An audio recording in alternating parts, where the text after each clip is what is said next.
পিছিয়ে পড়েও ম্যাচে কামব্যাকের গল্প লিখল ব্রাজিল। হিউস্টনে জাপানের বিপক্ষে 2-1 গোলের জয়ে শেষ 16তে উঠল ব্রাজিল।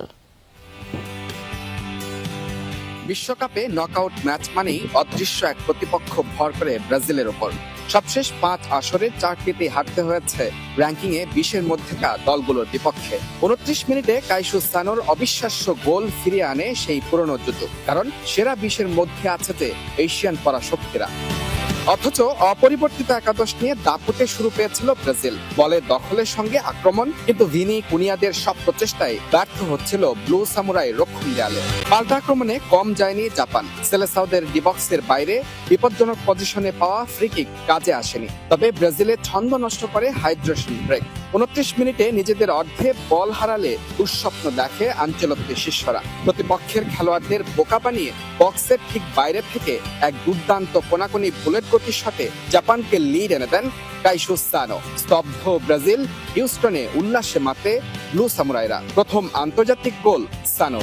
গোল দিয়ে উজ্জীবিত জাপান প্রথমার্ধের বাকিটা সময় ধরে রাখে আধিপত্য। অবশ্য বিরতির পর শুরু হয় ব্রাজিল শো। পাকেতার পরিবর্তে নামেন এন্ড্রিক। 52-53 মিনিটে পরপর 2 আক্রমণ থেকে রক্ষা ব্লু সামুরাইদের। যদিও শেষ রক্ষা হয়নি। মিনিট 4 মাথায় সমতায় ফেরে ব্রাজিল। দারুণ হেডে স্কোর শিটে নাম তোলেন ক্যাসেমিরো। মিনিট 2 মাথায় ব্রাজিলের লিড নেয়ার পক্ষে বাধা হয়ে দাঁড়ান গোলরক্ষক সুজুকি। হতাশ করেন আসরে 4 গোল করা ভিনিসিয়াস জুনিয়রকে। ম্যাচ যখন অতিরিক্ত সময়ে গড়ানোর অপেক্ষায়, তখনই দৃশ্যপটে মার্টিনেলি। তার দারুণ ফিনিশিংয়ে রাউন্ড অফ 16-এ ব্রাজিল। বিপরীতে হতাশার পরাজয়ে নকআউট পর্ব থেকে বিদায় নিতে হলো এশিয়ার পরাশক্তি জাপানকে।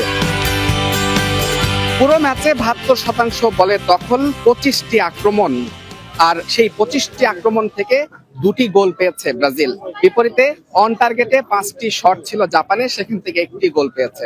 সব মিলিয়ে ব্রাজিল তাদের স্বস্তির জয়টা পেয়েছে, এবং সবচেয়ে বড় যে পেয়েছে সেটি হচ্ছে নকআউট পর্বে র্যাঙ্কিং এর 20-এর মধ্যে থাকা কোনো দলের বিপক্ষে তারা জয় পেয়েছে এবং তারা চলে গেছে রাউন্ড অফ 16-এ।